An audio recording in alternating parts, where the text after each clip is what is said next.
eu sou a Patrícia Limeira, o 2 a 2 está de volta aqui com a Silmara Spinelli, nossa querida farmacêutica. Tudo Olá. bem, Silmara? Olha, hoje é até difícil falar dessa nossa convidada tão especial, né? Tão querida, né? Eu tinha muita vontade, né? E agora eu estou tendo o prazer de fazer uma entrevista com ela. Conheço a doutora Shirley Borelli há muitos anos. Prazer, doutora Shirley. Muito prazer também, Patrícia. E uma honra poder estar aqui com vocês, que Muito bom. Então uma referência muito importante para a minha vida. A Silmara nem se fala e você aí trazendo toda a Sociedade Brasileira de Dermatologia também. Muito obrigada, viu? Obrigada, doutora Shirley. Olha, é difícil até saber por onde começar, né? Porque são tantas histórias maravilhosas, né, Silmara? Sim, você quer fazer sim. uma A Shirley é uma referência, é uma mulher inovadora, né? Sempre arrojada aí. Eu acho que, assim, uma das dificuldades grandes suas deve ter sido na faculdade. Que eu acredito que não tenha muitas mulheres quando você fez faculdade. Tinha muitas mulheres na faculdade de medicina? Não, tinha. Na minha época ainda já eram 50% de mulheres. Tá, 50%. Mas acho que sim, o fato de ser mulher dentro da medicina já era um diferencial. Então, sabe que eu me lembro de uma cena muito simples, na verdade, que já sinalizava o que ia acontecer? Uma amiga minha, que é muito minha amiga até hoje, que a gente, no meio das aulas, assim, saía para cortar o cabelo, fazer reflexo. Hoje em dia, eu sou dermatologista, ela é cirurgiã plástica, e eu me lembro que eu falava para ela, será que a gente vai conseguir fazer isso na vida? Porque ser médica já é bastante, né? Era um monte de plantões, é você estudando, mas você ainda ser mulher, que era talvez essa a pergunta, que a gente vai conseguir se arrumar, a gente vai conseguir estar bem com a gente mesma. E a gente conseguiu. Acho que sim. Conseguiu. Ela também é uma pessoa assim, de destaque, é uma pessoa bem importante, mas a gente está sempre arrumadinha, sempre se cuidando, porque no fim você passa a ser referência, né? Como você consegue ser médica, ser mãe, ser mulher, e ainda se arrumar, não é? Sim, sim. Acho que é uma questão que a gente sempre traz para a vida da gente. E na dermatologia também era meio a meio, homens e mulheres? Como é que era? Não, acho que na dermatologia tinha mais homens, sim, porque acho que, no fim, os domínios eram causados pelos homens e eles eram que escolhiam mais representantes homens, porque era assim, você presta o exame para fazer dermatologia e depois tem uma entrevista. Nessa entrevista, pode ser que você tenha uma certa tendência a ser escolhida por outros motivos. Você sabe que é engraçado? Na minha entrevista, a gente faz várias entrevistas quando vai acabar a faculdade para o que você vai fazer? Vai fazer clínica médica? Vai fazer...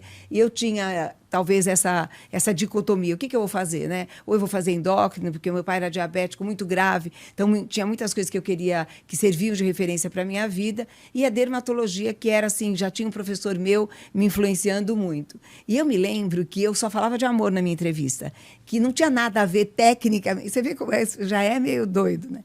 Mas eu só falava de amor. Mas é o amor que eu tinha e tenho pela medicina, pelo outro, pelo humano, né? Então, isso talvez fosse uma das características mais importantes para você estar dentro de uma residência médica, e já era diferente. Você não percebe que você está fazendo aquilo. Depois que você se afasta um pouco e tridimensionalmente você olha para você, você vê que você fala... Na entrevista, você só falava de amor? Só falava de amor. Eu podia falar de coisas ligadas à carreira, mas não. E aí, acabei passando em muitas delas em primeiro lugar. E aí, eu fui fazer a Escola Paulista de Medicina, que era muito tradicional e muito ligada aos conceitos masculinos mesmo. Então, os meus chefes, as outras pessoas que dirigiam eram todas masculinas. Aí já comecei a entender que eu estava fazendo um caminho um pouco diferente. E aí eu comecei a olhar para a parte estética e cosmiátrica da dermatologia. Aí é que eu acho que a minha história começa. Acho que é... Que você foi inovadora nessa parte de olhar a dermatologia, como você comentou agora há pouco, né? De não ver rugas, mas ver verrugas. Eu até tenho essa frase em algum livro meu que diz exatamente isso, que eu me formei numa dermatologia que era para verruga, uma palavra só, e acabei tornando essa medicina dermatológica aí para ver ruga, duas palavras. Porque, na verdade, o que aconteceu foi o seguinte, depois de um certo momento, você passa a dominar a dermatologia em relação às doenças, ao câncer, aos conteúdos que realmente, claro, têm importância. Após o domínio das doenças e da parte preventiva, você pode olhar para um outro lado. É claro que você não pode começar pela parte estética. Sim. A parte vital tem que ser mais importante, e é a parte de formação. E aí, depois, você começa a ir para um outro lado. Mas eu sofri, porque os meus chefes não queriam nem saber dessa parte estética. Não sofri pouco, muito. As sociedades são implacáveis no sentido de te destruir, de tirar.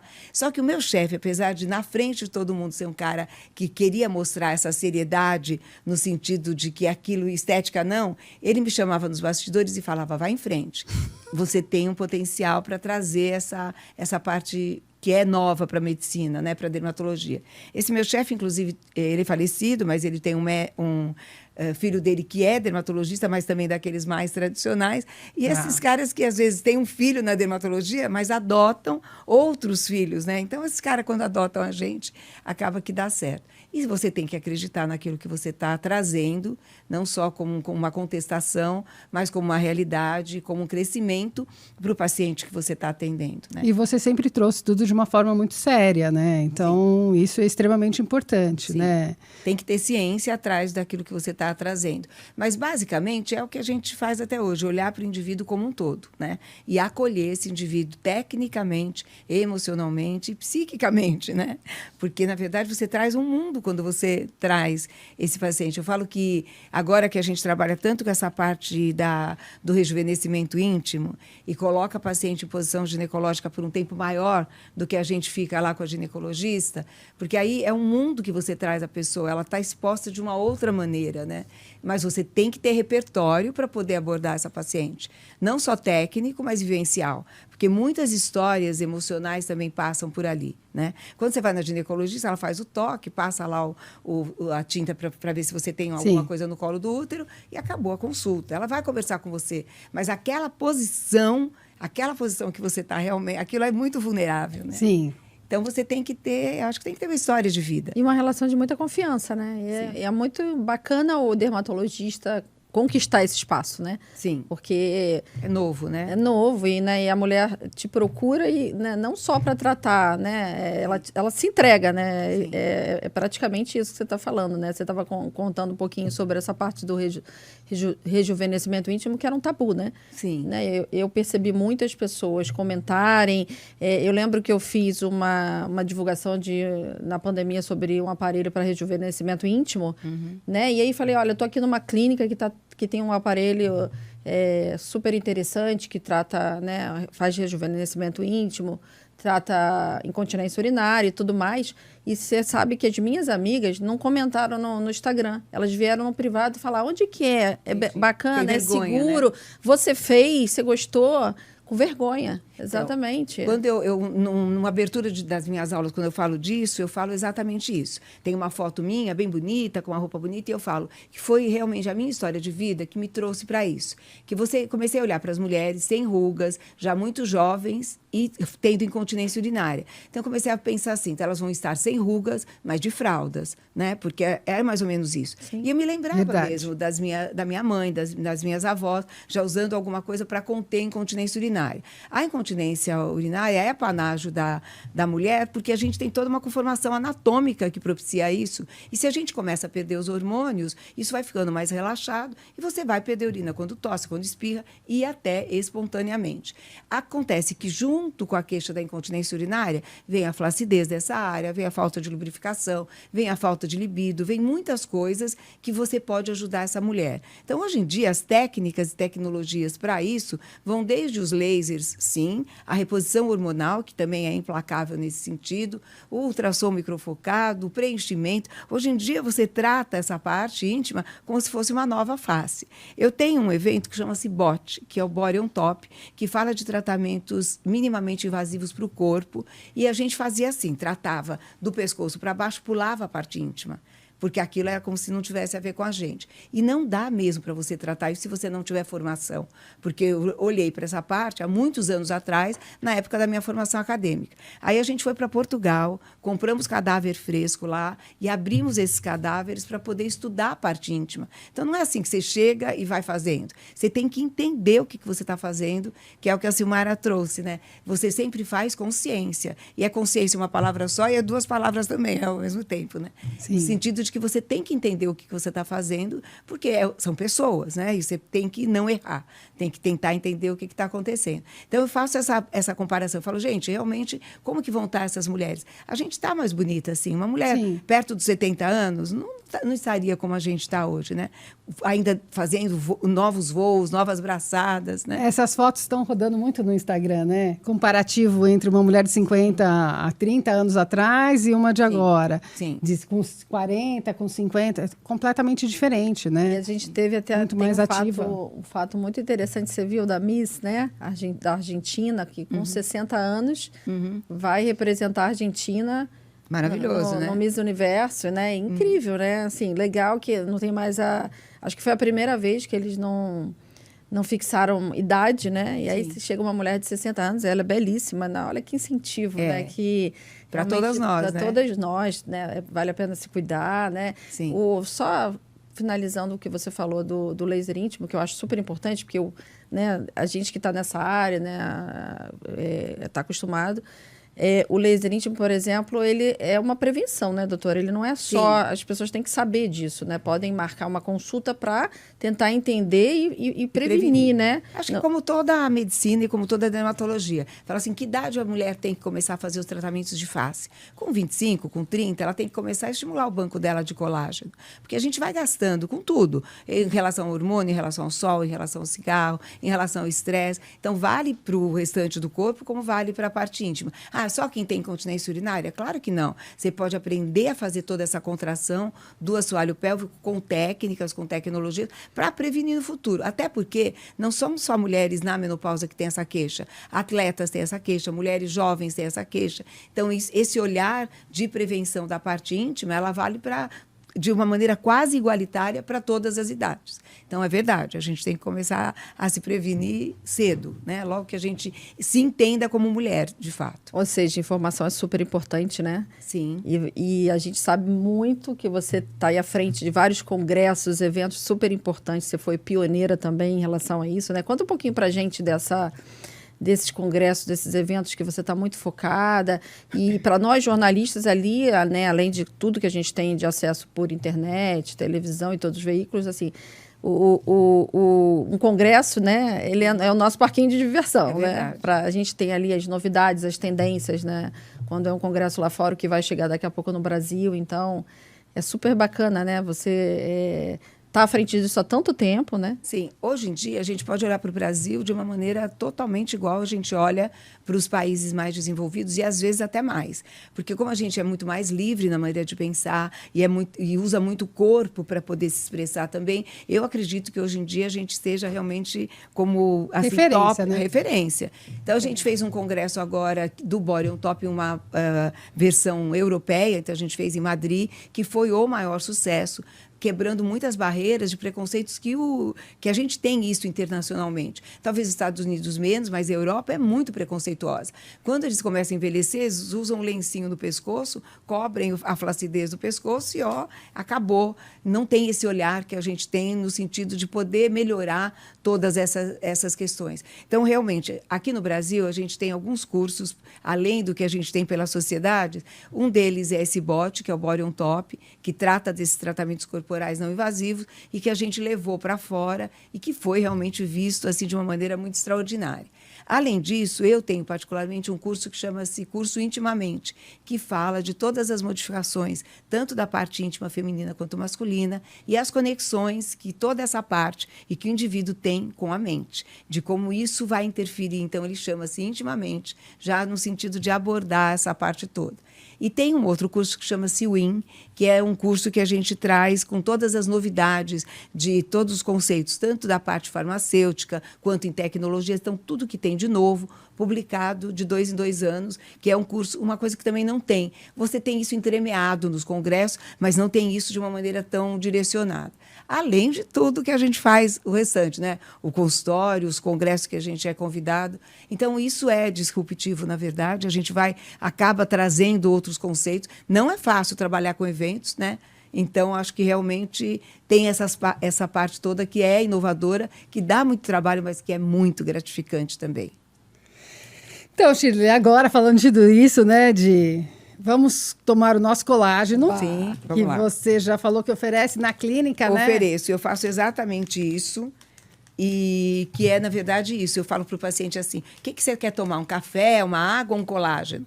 E eles realmente, sim, ficam assim surpresos com essa oferta e todo mundo quer um colágeno. Quem não quer colágeno, né? Quem não quer Você colágeno? que trabalha tanto com essa parte farmacêutica, Silmar, fala para mim, quem não quer um colágeno? Todo mundo quer. E agora a gente tem o Verisol, que é peptídeos, a gente tem outras formas de colágeno, a gente tem os trabalhos publicados já que realmente que faz efeito, né? É importante para a produção de colágeno, para repor o que a gente perde e para estimular, né? Cada vez mais. Você vê quanto tempo tinha de confusão nessa informação, Sim, né? sim. Que vale ou não vale? Você toma colágeno ou não toma? Faz diferença ou não E faz? quantidade também, as pessoas É não têm tudo, essa né? dúvida, Qual colágeno, né? Qual Sim. colágeno? E hoje em dia isso a gente tem como totalmente assertivo no sentido de tanta publicação Sim. e tanto que a gente tem na prática mesmo, né? Não dá para viver sem isso, fora que é uma delícia, né? O colágeno Aí e outras coisas mais, né? Que tem para Fazer repor. o nosso brinde. É sempre com colágeno aqui Tem também. colágeno para repor aí. Importante é brindar, né? É. Mas conta um pouquinho pra gente também, tomando o nosso colágeno, com validação da doutora Shirley. Aí, Exato. pode repor. Todo dia eu vou, nem dá para começar o dia sem isso. Vamos lá, né? Começar o dia sem o colágeno. Como é que... Você escreveu alguns livros, né? Falou até os 120, né? Agora você já falou que vai rever. Você Vou conta pra rever, gente aí. Então, na verdade, eu sempre quis, eu gosto muito de falar, como se percebe, mas também gosto muito de escrever quando se escrevia, né? E como a gente acaba não tendo tanto tempo, então eu tenho uma ghost que, na verdade, ela vai junto comigo, ela escreve exatamente o que eu penso, e é uma coisa muito maravilhosa porque as coisas se concretizam. O primeiro livro que a gente escreveu, já há alguns anos atrás, ele chama-se As Idades da Pele, foi escrito pela editora Senac, a edição é pelo Senac, e ele fez um sucesso muito grande e conta assim, desde a minha gravidez, então todas as percepções desse momento, aí nasce essa criança, que então é a minha primeira filha, e todas as modificações dermatológicas e emocionais, tanto do contato da mãe e filha, quanto individualmente, cada uma de nós. E esse livro, ele vai, então, desde a minha gestação até os 60 anos. Quando eu acabei de escrever um livro até os 60 anos, obviamente eu tinha que avançar, né? Porque até ali eu tinha mais ou menos, sei lá, 40, 50 anos, mas eu tinha que ir para frente. E aí veio a ideia de fazer um livro que chama-se Até 120 Anos, que também foi feito pela mesma editora, e que daí é mesmo o olhar da gente, que a gente tem, quanto a gente vai viver. E eu estava contando aqui agora há pouco, que é isso, que na verdade é um desejo de viver até 120 anos. Mas a gente já chegou lá, né? A gente chegou nesse 120. Então, a minha brincadeira era... Vamos fazer um novo livro até 135 anos. E não é fácil viver esses 100 anos, né? Mas não é brincadeira, não. você vai fazer, ó, até 135. Com certeza. Vamos fazer, a gente vai Até fazer o os, lançamento. até os 120, até os 135, bem, né? É isso que eu Porque, ia falar. porque a ideia é quando você escrever esse livro, até os 120 é bem. Você fala dos cuidados, de tudo isso, né? Inclusive, eu tô aqui curiosíssima para saber sobre os seus cuidados, sobre o que você recomenda para a gente, exatamente para não ficar bem de dentro para fora, né? Sim. E você tá lindíssima, né? Obrigada. E eu conheço você há mais de 20 anos e estou encantada em te rever agora tão bem também, né? E o que você recomenda? Assim, o que você acha que é fundamental para a gente envelhecer bem, para a gente ter a longevidade, né? Que a gente tanto sonha, né? A gente quer suas dicas. Olha, eu vou te dar uma grande notícia. A gente está vivendo exatamente o momento da terapia regenerativa. E essa é a grande virada de chaves da medicina. O que é a terapia regenerativa? Você vai pegar células capazes de poder ser transformadas em células jovens e colocar em você mesma. Então, não só pegar um ácido hialurônico ou um bioestimulador que vai fazer com que você tenha um estímulo de alguma maneira artificial, mas o seu próprio estímulo. Então, a gente está fazendo isso para cabelo, então, para nascer cabelo, para nascer células. Isso já existia. Só que hoje é de uma maneira totalmente organizada, com técnicas e tecnologias e todos os parâmetros que a gente precisa para essa terapia regenerativa. Então, a gente vai poder marcar um novo momento que eu vou contar para vocês o que está acontecendo em termos da terapia regenerativa. Agora, em termos individuais, o que eu acho que é preciso é realmente você se entender como pessoa e saber o que é importante, como a atividade física, a sua alimentação, aquilo que faz bem à alma, os seus amores, fazer aquilo que você gosta e enfrentar novos desafios, né? Quando eu comecei a fazer esse bote, que o bote é um evento muito grande, que vai, né? Quando a gente começou o primeiro mesmo, eu imaginei que a gente fosse ter umas 80 pessoas, 100. A gente teve de cara umas 250 pessoas, não cabiam pessoas no lugar. Eu falei, bom, E acho tem que qual edição já? agora vai para a 8ª. Nossa. Eu lembro do primeiro. Lembra, Silmar? Você viu, né? E a gente tinha que contar com as pessoas que entendiam o que a gente estava fazendo junto conosco. Agora, individualmente, eu acho que o importante é, sem dúvida, aquilo que a gente conta em prosa e verso, que é a atividade física. Eu falo, tenho um problema de coluna super importante, mas a atividade física tem que permear a minha vida. Até porque, imagina o que eu faço com tanta energia, né? Eu tenho que dar algum jeito de fazer com que isso flua. Eu acho que é isso, é a alimentação, são os amores que você busca, são essas técnicas e tecnologias que a gente tem no consultório, que embora pareça que a gente faz muito, a gente não consegue fazer tanto quanto a gente gostaria, mas na minha vida eu incluo o ultrassom microfocado, que é muito importante para estimular o colágeno, eventualmente um pouco de bioestimulador. Eu não faço mais a toxina botulínica porque eu uso um aparelho que chama Semi-Face, que faz a contração da musculatura. Interessante essa É dica, muito legal. Eu acho que depois que você atinge um certo momento da vida, você precisa dessa musculatura levantadora para abrir o seu olhar. Então, se você para isso, você fica muito diferente. E você acaba achando as pessoas todas muito parecidas, né? Sim. Todo mundo ali parado.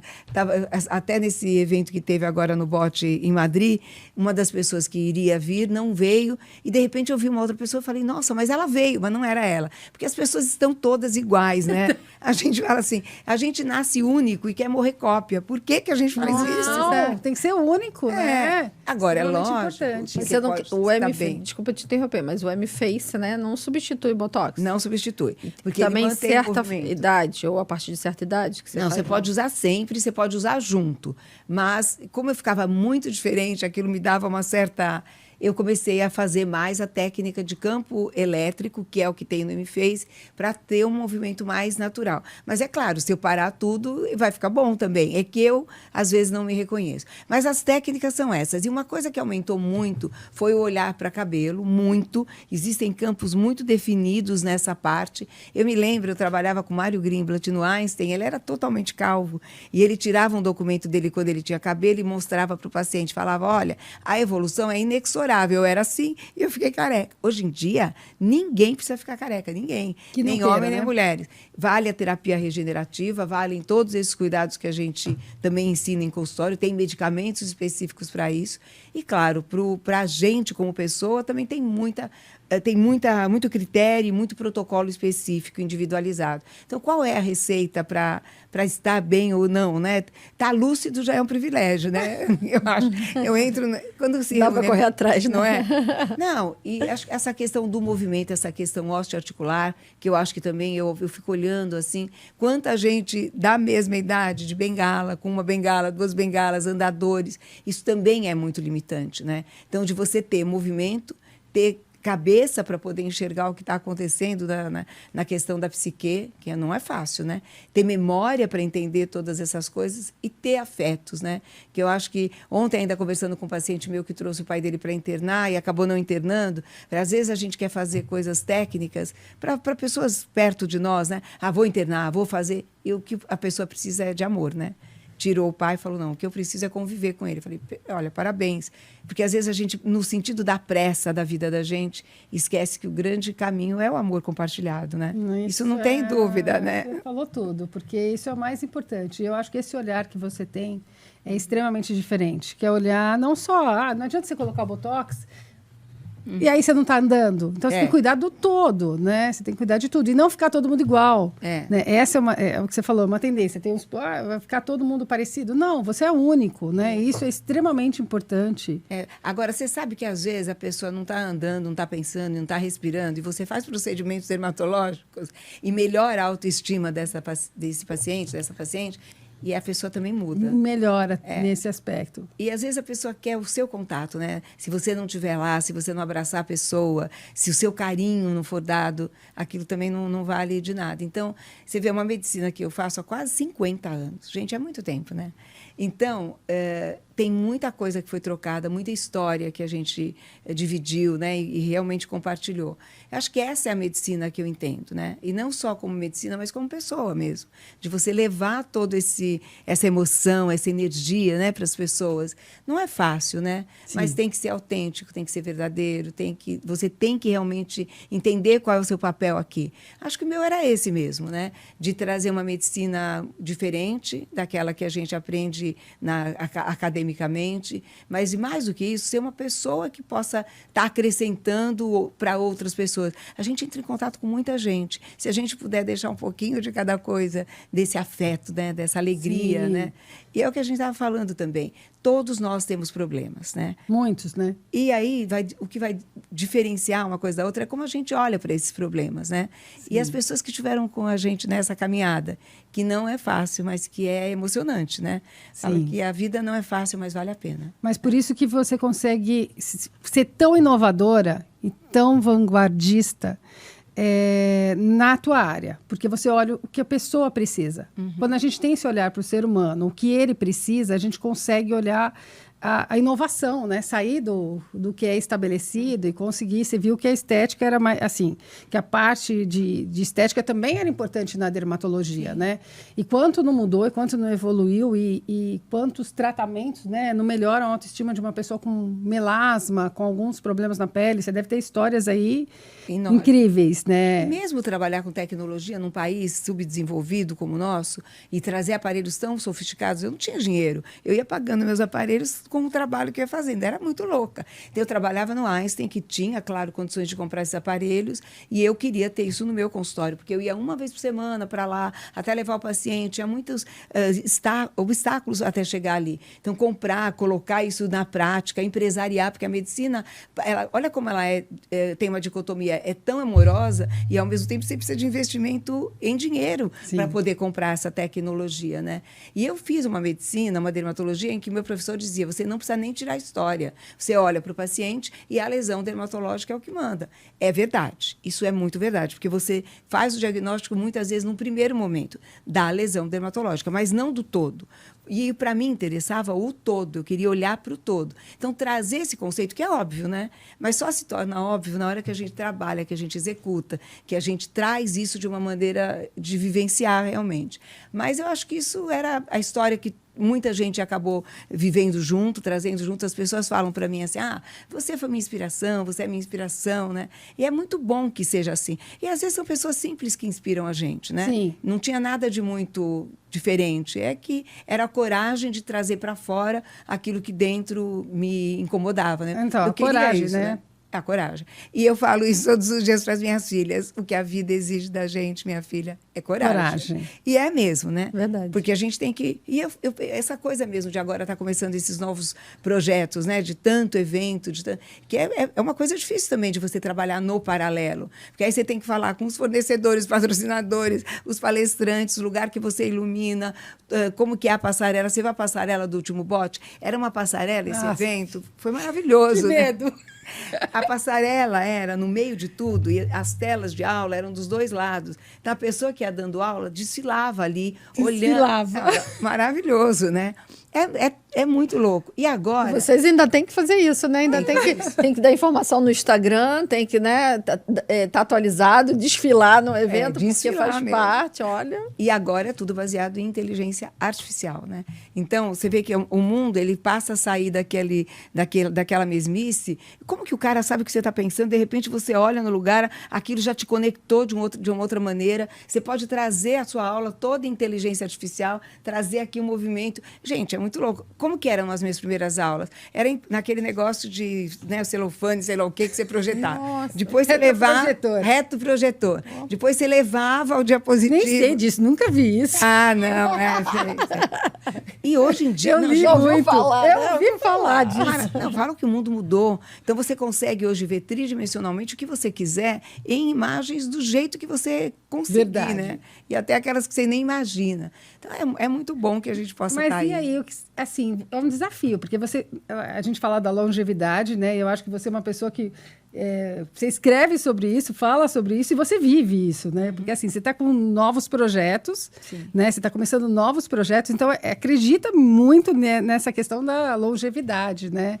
Eu acho que mesmo que eu não chegar lá, eu tenho que deixar esse legado, né? Muito legal. Mas, você sabe, eu tenho uma filha dermatologista que também está lá comigo, e esse processo sucessório que também tem que correr no paralelo é bem difícil. O que é um processo sucessório? É você deixar essas pessoas, ou as novas gerações advindas desses pacientes, com uma equipe, né, que é hoje em dia coordenada também pela minha filha, que é dermatologista, que é totalmente diferente de mim, no sentido mesmo da própria vida, claro. Sim. E que bom, né? Porque eu olho para ela e falo, que bom que rapidamente ela encontrou a própria identidade dela e é maravilhosa também. É um outro jeito, mas é maravilhosa também. E você tem que se desprender um pouco disso, porque esse legado tem que ficar. Então, mesmo que a gente não esteja lá na frente fisicamente, pode ser que eu não chegue aos 120, chegue aos 119, né? Você pode ser.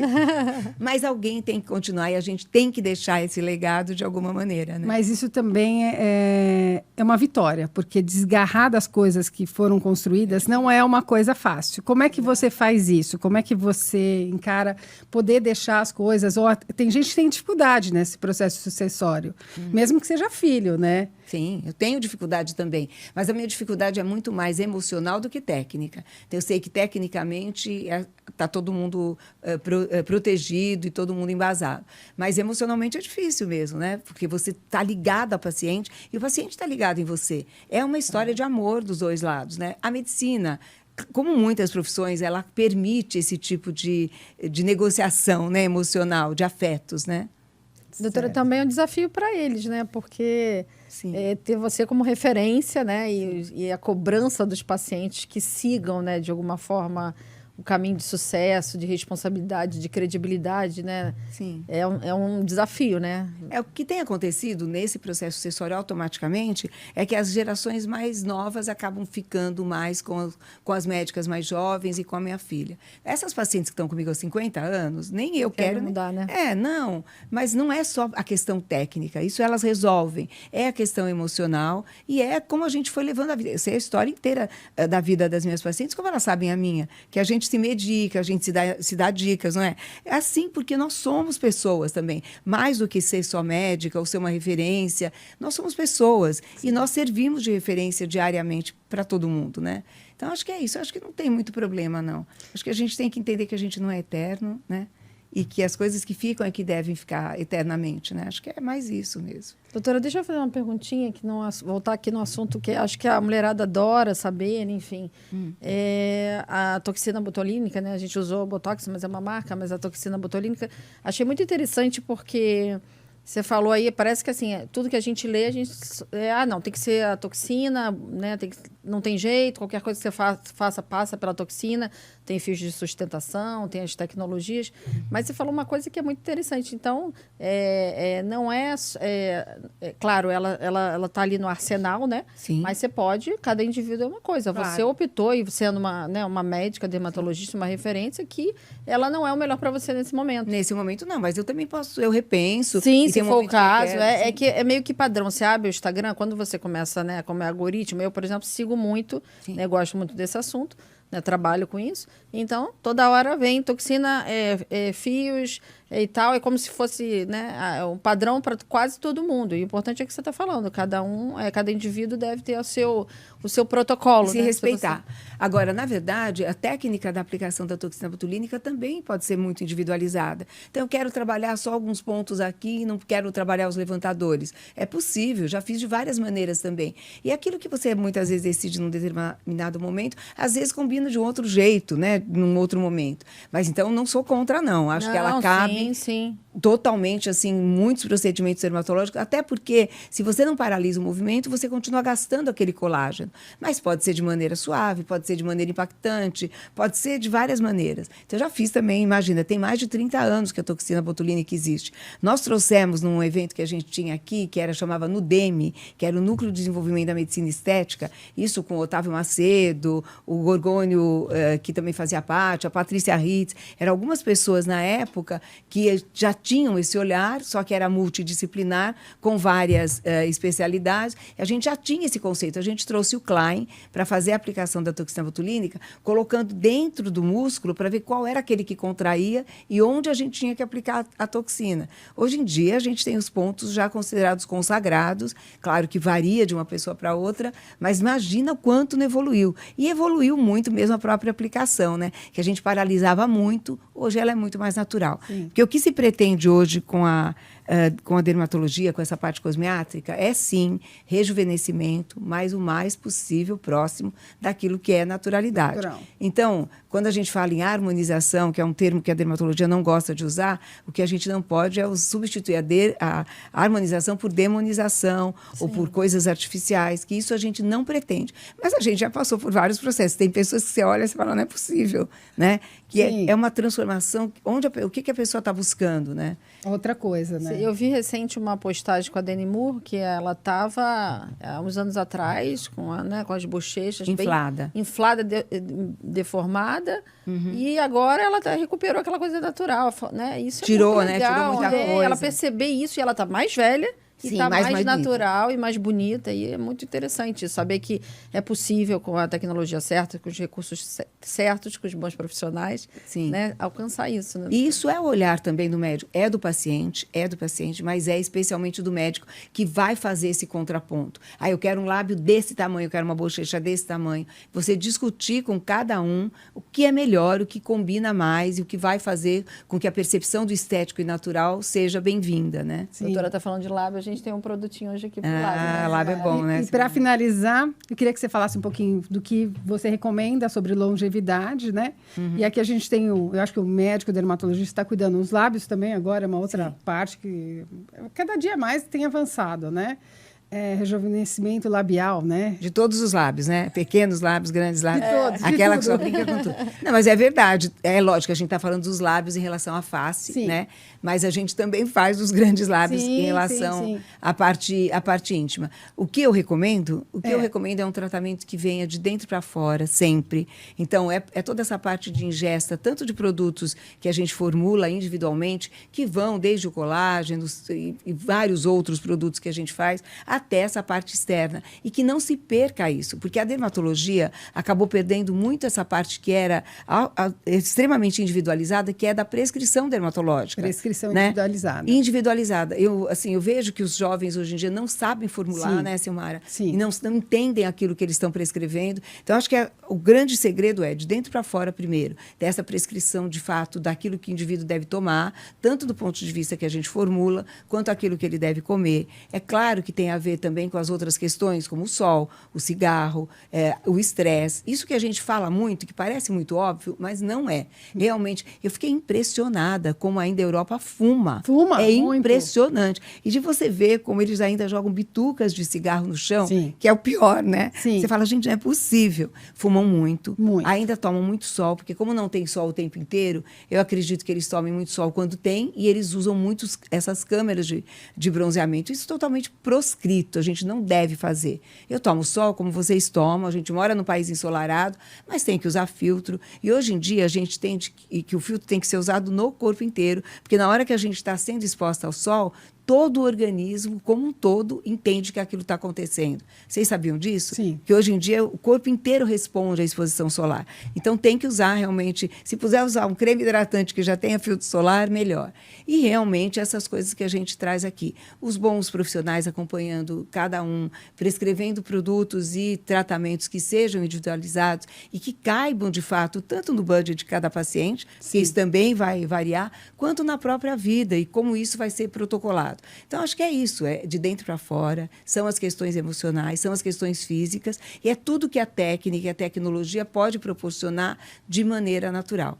E agora, olhar para essa terapia regenerativa, porque eu tenho certeza que vale um podcast inteiro falar sobre isso, para cabelo, para face, para quanto a gente vai estimular de Eu colágeno. estou super curiosa. E a gente pode, nós, essa geração aqui vai se beneficiar já disso? Totalmente, já imediatamente. Que Isso ótimo. já existe, já existem aparelhos que fazem esses cortes do colágeno que a gente precisa injetar, muitos advindos da própria gordura. Sabe que eu me lembro que quando não tinha todos esses produtos para injetar, o que a gente fazia era aspirar a gordura, processa essa gordura no sentido de passar de uma seringa para outra, o que sobra é colágeno, e o que a gente injetava era colágeno advindo da gordura.